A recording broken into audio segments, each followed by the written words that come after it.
छान गरम करून घेतलेलं कमीत कमी अर्धा लिटर दूध आपण यामध्ये टाकून घेऊया। हे 1 लिटर दूध होतं मंडळी। दुधाला छान उकळी येऊ द्यायची आहे। चला मंडळी, दुधाला छान उकळी आलेली आहे। आपण आता पुढचं प्रोसेस करायचं आहे। यामध्ये टाकायचा आहे हा 1 ब्रेड आहे मंडळी। तर हा 1 ब्रेड आणि हे पण सोबत छान शिजवायचं आहे। ब्रेड मेल्ट होत नाही तोपर्यंत त्याला आपण छान शिजवून घ्यायचं आहे। हा व्हाईट ब्रेड नाही, ब्राऊन ब्रेड आहे। सुरुवातीलाच मी दूध छान गरम करून घेतलं होतं मंडळी। हे बघा मंडळी, आपला ब्रेड छान सॉफ्ट झालेला आहे। जसं जसं हे शिजत जाईल हे साईडची मलाई आपण काढून यामध्ये टाकायची आहे। आता काय करायचं, या स्टेजला ही 3 चमचे साखर आहे मंडळी, यामध्ये आपण टाकून घ्यायची आहे।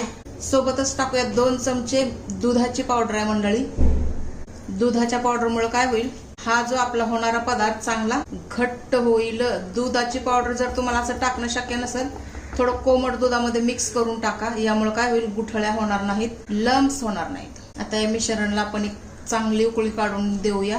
जेव्हा पण आता यामध्ये आपण बदाम काजू मिक्स करायचं मंडळी, तर ते आपण कधी करायचं माहित आहे का, ही कुल्फी आपण मोल्ड मध्ये टाकेल तेव्हाच हे आपण यामध्ये टाकायचं आहे। कारण त्याआधी आपण हे मिश्रण एकदा मिक्सीमध्ये फिरवून घ्यायचं आहे। त्यामुळे काय होईल, हा जो ब्रेड आहे तो चांगला सॉफ्ट होईल, मिक्स होईल, मऊ होईल आणि यामध्ये चांगला घुलला मिळला जाईल।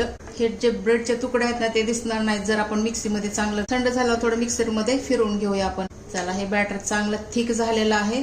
थोडं आपण आता ही थोडी दूध पावडर थोडी शिजेपर्यंत थोडंसं शिजवून घेऊया। त्यानंतर आपण इलायची पावडर ते टाकायचं आहे। जास्त पण गोड खाऊ नाही शकत मंडळी, त्यासाठी साखर कमी प्रमाणात टाका तुम्ही। चला, आता आपण गॅस बंद करायचा आहे आणि थंड होण्याची वाट बघायची आहे मंडळी। चला मंडळी, आपलं हे छान थंड झालेलं आहे। मी एकदा याला मिक्सीमध्ये काढलेलं आहे, बघा हे असंच झालेलं आहे। मिक्सर मध्ये फिरवल्याच्या नंतर छान प्युरी झालेला आहे, ब्रेड पूर्ण मेल्ट झालेला आहे। आपले आता 2 साहित्य राहिलेले आहेत ते टाकून घ्यायचे आहे मंडळी। तर ही आहे विलायची पावडर आहे मंडळी, 3-4 इलायची साखर टाकून वाटून घेतलेली आहे। तसेच हे आहे बदाम काजू, तर हे आपण शेवटीच टाकायचे। अगोदर टाकले असते तर मिक्सीमध्ये हे वाटून गेले असते, तर आपल्याला ह्याचं टेक्स्चर पाहिजे त्यासाठी आपण हे शेवटीच टाकायचं। आता काय करायचं मंडळी, याचं प्रोसेस पूर्ण झालेला आहे। हे साधारण ह्याचं टेम्परेचर पण नॉर्मल झालेलं आहे।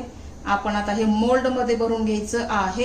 तर किती भरायचं दाखवते मंडळी मी तुम्हाला। तर ह्या कुल्फ्या तुम्ही नक्की ट्राय करा। आणि हे कॅप आपण अशी सेंटरला पॅक करायची, अशी लावून टाकायची। त्यानंतर आपण हा एक भरूया, हे पण आपण असं सेंटरला टाकायचं आहे, म्हणजे बरोबर व्यवस्थित बसलं जाईल। तर मध्ये मी मँगो कुल्फीचा एक व्हिडिओ टाकलाय मंडळी, तो तुम्ही जाऊन बघा चॅनल वरती। चला, तर हे पण एकदम सेंटरला टाकायचं आहे। हे साईडला ठेवून देऊया। आता ह्या मोल्ड मध्ये जेवढं बाकीचं राहील